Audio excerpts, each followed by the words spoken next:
Family and fellow soldiers, I'm the Professor, and this is the moment of truth.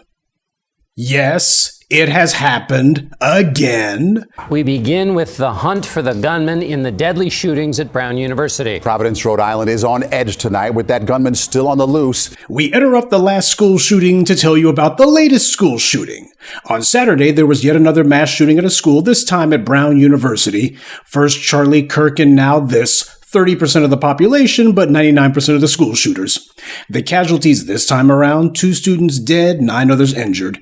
As of Monday night, 1 of the injured students was in critical but stable condition at a hospital. 7 were hospitalized, but in stable condition. 1 had been released. Now, the question, of course, is who did it? The usual suspect. So far, the flatfoots out there have had no less than 2 so-called persons of interest who they went after, and then promptly let both of them go. That's how you know that these guys don't have a clue. They don't know whether to wind their watch or go blind. And Kash Patel's FBI, which I think stands for Feeble-Brained Idiots, has put out this very detailed image of their latest person of interest. I guess they figure third time must be the charm. Late today, the police put out this new video of the man they're still looking for, and the FBI posted a $50,000 reward for information leading to his arrest. Tonight, new surveillance video shows what Providence police are calling a person of interest in the weekend's deadly shooting. Images of a man wearing a hat, much of his face covered by a mask, captured just a few blocks from the Brown University building where a gunman entered a lecture hall on Saturday and opened fire. At this point, this is so rote, so routine, that even the left corner of the white media can't really get that outraged about this latest atrocity, precisely because of the fact that it happens so much. And there's a lot of people who are understandably frustrated at best and infuriated at worst that the thugs in blue are showing that basically all they're good for is gunning down unarmed black people. When it comes time to actually do a competent investigation, they just can't. 2 so-called persons of interest in a row that they nabbed, and then immediately had to let both of them go. You know, with racial immunity from law being the norm for certain segments of the society, this catch and release program is pretty normal. But what's keeping the good folks in Providence awake at night is that the killer is still on the loose, and the longer he remains at large, the smaller the chances are that the local flatfoots will actually catch him. Now, one of the things that people should be asking is what went wrong with security at the school? Why is it that whenever these school shooters show up, whoever's supposed to be doing security for these places usually runs and hides? I always thought the entire point of campus security was, security. But what happens is these guys are usually a bunch of wannabe cops themselves, and as we've seen with other incidents where university police have harassed or even killed black citizens, these guys only seem to be tough whenever they're dealing with a black person who's unarmed. The rest of the time, they're typical cowards. Just like the badge-toting punks they like to cosplay as. And speaking of the badge-toting punks, there should already be individuals who have been suspended or otherwise forced to resign at this point. How the hell do you have at least 2 different persons of interest who you bring in, and then you gotta let both of them go? What that means is they're just shooting in the dark. They don't really actually know who did it, other than it's probably a white male, just like all these other school shootings. That's basically the only thing that they know, and if that's all they know, they don't know anything. And they're appealing to the public for clues, appealing to the public for any leads, because that's what happens when you're supposed to be the premier law enforcement agency in the U.S., the FBI, or you're supposed to be some sort of law enforcement professionals like the Providence Police Department.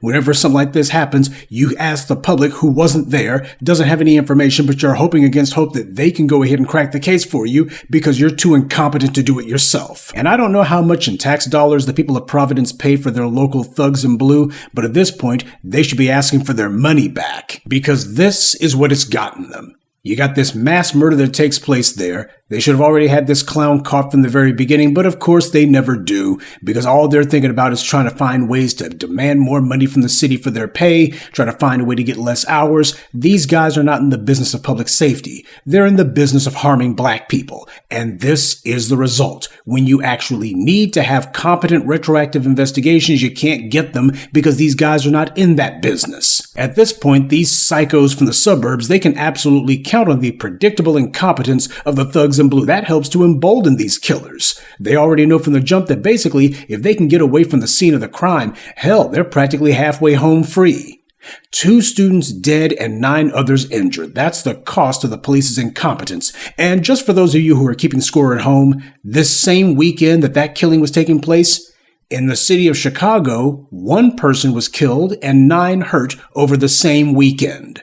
That was the casualties for the entire weekend in the 2.7 million resident city of Chicago. More people were killed and injured during that few minutes long shooting rampage in Providence than were hurt and killed during the entire weekend in the city of Chicago. And that matters because the same low IQ crowd who tries to pull out the old per capita card or tries to bring up the proverbial south side of Chicago, it's important to bring this up when something like this happens. It's important to remind people of the facts so you can push back against the white right's predictable racial fragility. Now, of course, the white media, without even knowing who the mass shooter is, they're basically prepping the ground at this point already for the predictable defense of, well, this guy, I'm sure that he was loved and beloved by everyone who knew him. That's what they were saying when they had the second person of interest in custody. They were already prepared to tell people, well, he's a military veteran, he was in the military. They might as well have had the Stars and Stripes Forever playing in the background. There's been the usual what's his motivation crap, and this is the white media trying to keep up appearances by pretending that whenever someone from the dominant society goes on one of these rampages, well, that's not normal, when the reality is this happens literally every other day. School shootings by people like this are the norm because it's allowed to be. But what isn't normal is for the white media to take these school shootings and racially pathologize them, the way that they do whenever they see black people who have been accused of a crime, whenever they see an opportunity to put up a story that basically racially profiles an all but name. Oh, they love to racially pathologize as long as it's black people that they can go ahead and point at. But when they don't have black people to point the dirty end of the stick at, suddenly they decide to forget about their racial pathology narrative. No matter how much a particular incident is repeated, no matter how much a particular profile is repeated, oh no, we can't do that. Let the bodies drop. That's the white media's mentality. Out of sight, out of mind, and hopefully not talked about. This isn't about saving lives. For them, it's about saving face. And people can be angry that this keeps happening all they want, but the reality is America doesn't have a gun control problem. What America has is a racial privilege problem. That's the dirty little secret that nobody wants to talk about. That's the reason why these killers seem able to just go ahead and go wherever they want to, and they never seem to encounter any sort of resistance. Doesn't matter if it was the guy who killed Charlie Kirk, or the guy who took a pot shot at President Trump, or the mass shooting at Brown University. It always fits the exact MO. Not just by the shooter, but also by the white powers that be. The real problem here aren't the mass shootings themselves. It's that this is a societal norm and you're not even allowed to say it. Well, I'll certainly say it. For the individuals that you see in the white right media and elsewhere who try to racially pathologize black people when it comes to criminality, they need to look at their own house and clean that place up. How is it that the people in the society who have the most money, who get the most attention and ego stroking from the white media, who have the most comfort and yet have the least restraint, how does that keep happening over and over again?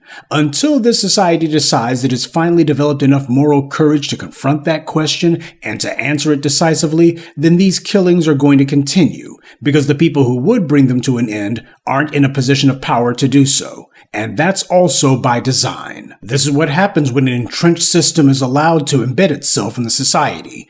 It gets to the point that you can't move it. It's intractable. There's nothing you can do about it. There's also nothing you can do with it. And that's the reason why in America's schools, there's been a course that every student from elementary all the way up to university level has had to learn, and that is shelter in place. There's no textbooks for this course, and there's no study guide either. But the passing grade is survival.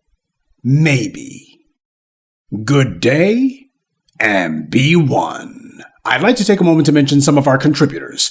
Kareem Lawless, Gregory Franklin, Jack Smith, Sa, and Cedric Etheridge. Salute to them and thank you to everyone for listening, liking, and sharing this message. Black empowerment only exists because of you.